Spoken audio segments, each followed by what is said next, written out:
Fulbright program, Fulbright exchange program, is about 30 years old.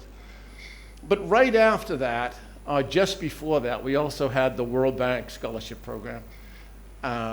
We had the Ford Foundation program. We had individual universities, including Harvard.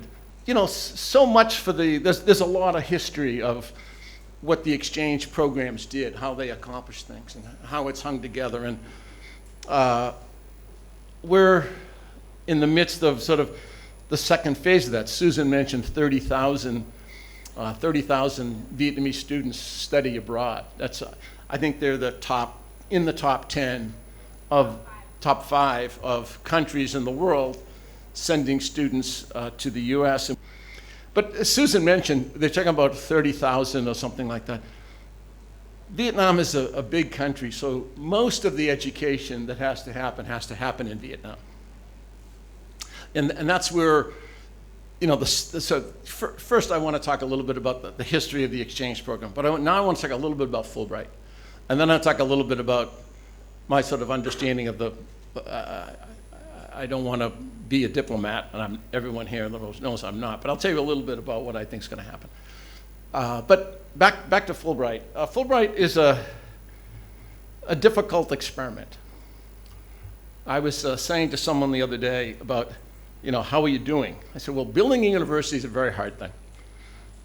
If we took a list of the top 50 universities in Vietnam 50 years ago, and we did the same list today, the list would look pretty much the same. There would be a couple of universities that would have made it into the top 50, maybe Rice University, maybe Brandeis University, but there wouldn't be. So building a university is hard. Building a university in Vietnam is particularly hard because the state system has not been able to generate the kind of human capital that Vietnam needs to manage the 21st century. And what's really interesting about Vietnam is that in 2019, the Vietnamese Politburo passed a resolution called Resolution 52. And Resolution 52 is basically about their weakness in the education system. How do we close the gap between our neighbors and us? And what do we need to do that? The interesting thing about Vietnam is that it's very good at analyzing their problems and not particularly good at fixing them. In most of the fixes in Vietnam come when I was describing it wasn't only Va Thum Xuan who fixed hunger in Vietnam in the 1980s. It was that the Vietnamese government decided to deregulate agriculture, and when it deregulated agriculture, despite Xuan's genius, the amount of food production went up considerably. That was followed by opening up trade. It was followed by opening up banking. And probably most importantly, I would say the biggest single political event of my long career in Vietnam was the deregulation of the internet. And then they deregulated airlines and everything. So Vietnam does really well when it deregulates. It hasn't deregulated education yet enough. And Fulbright, and a few others, it isn't just Fulbright. It's Fulbright, it's the German university, it's the Japan university. And I think in the private sector, I think Vinh University and Vinh AI are strong competitors of us, and it's good to have that competition. But these are non-for-profit universities. So it's only mildly deregulated. And so we want to strengthen that. And so today, 30 years afterwards, we want to bring you into the system more. We want to get more participation. One of the things that Duc mentioned to me when he joined our Global Advisory Board, Susan was there when we had the event. We created this Global Advisory Board so that this group could become more involved with what we're building at Fulbright.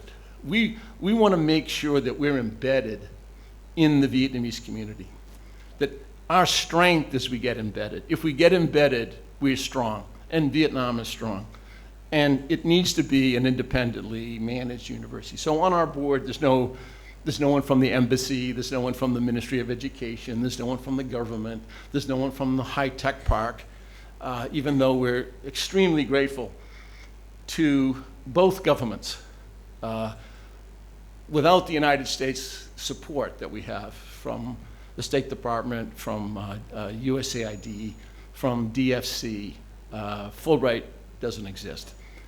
Without the huge generosity in land and support and permission from the Vietnamese government, this experiment doesn't exist. So it's been a wonderful experiment, and we're graduating our first class in June.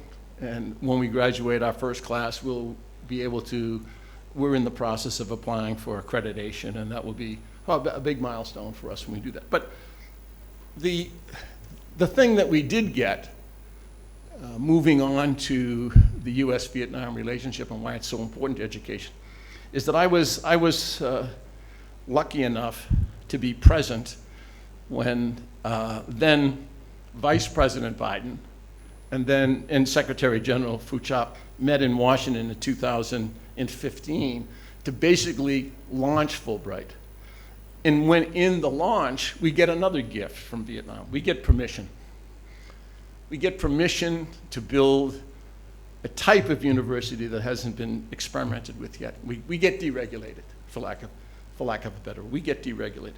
In that deregulation, we need the people like Duc and others to build our base in Vietnamese society to be able to strengthen, and most importantly, we need parents. We need parents that like the product, and so we look forward to working with, continue to work with both governments in building that. I'm hopeful. I think it's interesting that both President Biden and Secretary Phu Chop are both doing pretty well as world politicians. I think that bodes well for further cooperation between the United States and Vietnam. I think the United States has done a particularly good job in how they manage understanding that Vietnam is a non-aligned country, and that being non-aligned is a strength of Vietnam-U.S. relationship, and continue that sort of non-aligned status. Strength lets us allow to have more cooperation. Most importantly, I think our next phase, and hopefully it will come out of further strengthening. I couldn't endorse Susan's observation. It's time to upgrade the relationship to a comprehensive strategic relationship. I'm pretty confident that will happen pretty soon. And when that happens, we hope to be able to launch at Fulbright a much larger cooperation in science. We've been in for years. We've been talking to the University of Texas system. Professor Tum, I met one of your graduate students who now is a big shot at the University of Texas, Austin, that was one of your engineering students here. And so it's a small world. But we're trying to build in 5 campuses in Austin, Dallas, San Antonio, and El Paso, computer science AI programs with Fulbright. And Susan, we're always grateful for the depth and wonderful support we get from the consulate and your team, and we look forward to further cooperation. So anyway, ladies and gentlemen, I look forward to working with you in the future. Thank you.